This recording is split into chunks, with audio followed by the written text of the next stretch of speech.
আসসালামু আলাইকুম শেখ। ওয়ালাইকুম আসসালাম ওয়া রাহমাতুল্লাহি ওয়া বারাকাতুহু। জি জি বলেন। শেখ, আমি বাহরাইন থেকে বলতেছি। কোথায়? Bahrain Bahrain. বাহরাইন, মাশাআল্লাহ, প্রতিবেশী আমাদের। জি বলেন। আমার একটা প্রশ্ন ছিল, প্রশ্নটা হলো যে আহ, যদি কোনো মুসলিমের শেষ বাক্য হয় লা ইলাহা ইল্লাল্লাহ, মানে তার মৃত্যুর আগে যদি সেই বাক্যটা পাঠ করে তাহলে সে জান্নাতে যাবে। তো এখন আমার হুম, প্রশ্নটা হলো, যদি সে নামাজ না পড়ে তাহলে তার কি সাজা শাস্তি হয়ে কোনো প্রকারে সে জান্নাতে যাইতে পারবে কিনা? হুম, ঠিক, গুরুত্বপূর্ণ প্রশ্ন। জি শেখ। মান কানা আখিরু কালামিহি লা ইলাহা ইল্লাল্লাহ দাখালা জান্নাহ।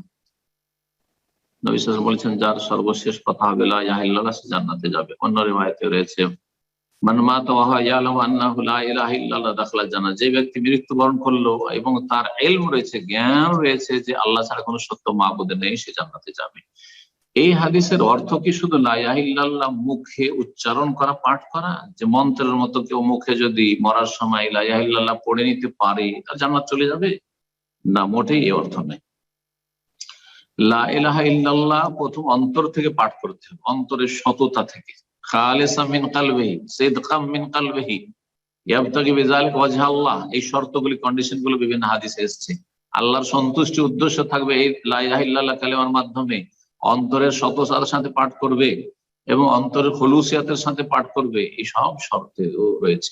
অন্তরের খুলুসিয়াতের সাথে যে ব্যক্তি লা ইলাহা ইল্লাল্লাহ পড়বে, যদি সারা জীবন বেনামাজি হয় আর শুধু মুখে পড়লো না, আল্লাহ যা করেছি ভুল করেছি, আল্লাহ অন্যায় কাজ করেছি, আমি নামাজ পড়িনি, আজকে আমি মুসলিম হচ্ছি, লা ইলাহা ইল্লাল্লাহ, আল্লাহ ছাড়া কোনো সত্য মাবুদ নেই, এখন যদি আল্লাহ আমাকে সুযোগ দাও এক ওয়াক্ত নামাজ পড়ার, তাহলে আমি ছাড়বো না, এক ওয়াক্ত জীবনে ছাড়বো না।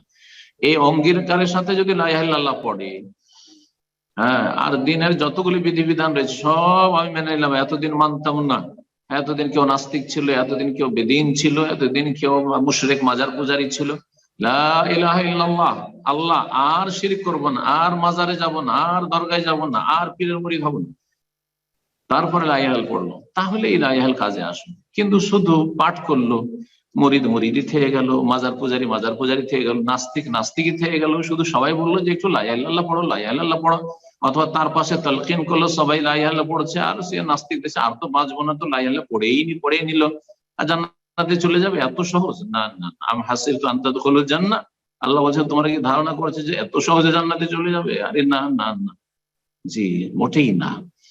ইসলাম কোন মন্ত্রের ধর্ম নয়, ভালো করে শুনে রাখেন। এটি হিন্দু ধর্ম নয় যে মন্ত্রের ধর্ম। ইসলাম হচ্ছে বাস্তব জীবনের নাম। ইসলাম হচ্ছে আকীদার নাম, ধর্মীয় বিশ্বাসের নাম। ইসলাম হচ্ছে বেশ কিছু ইবাদত বন্দেগীর নাম, ফরজ ওয়াজিব আদায় করার নাম। ইসলাম হচ্ছে আল্লাহ রাব্বুল আলামিনের আদেশ নিষেধ, হালাল হারামকে মেনে চলার নাম।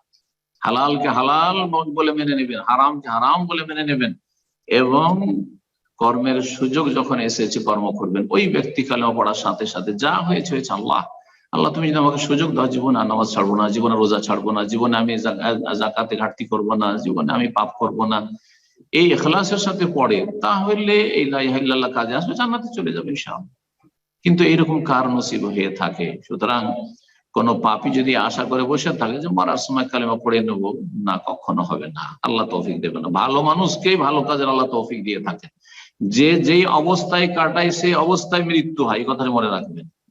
যে যে অবস্থায়, মান আশা মাতা আলামা আশা আলী, যার ওপর সে জীবন যাপন করেছে তার ওপর মত হয়ে থাকে মানুষের সাধারণত। যে ব্যক্তি সবসময় গান বাজনা শুনতে আসক্ত, গান বাজনা শুনতে শুনতে মরবে, জি।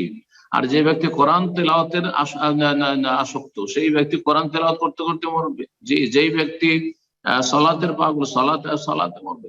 ভালো মানুষ ভালো অবস্থায় মারা যাবে ইনশাআল্লাহ। অন্তরে সততা লাগবে, আল্লাহ যেন তৌফিক দান, তার সাথে কালিমা পড়া লাগবে, তাহলে কাজে আসবে। জাযাকুমুল্লাহ খাইর।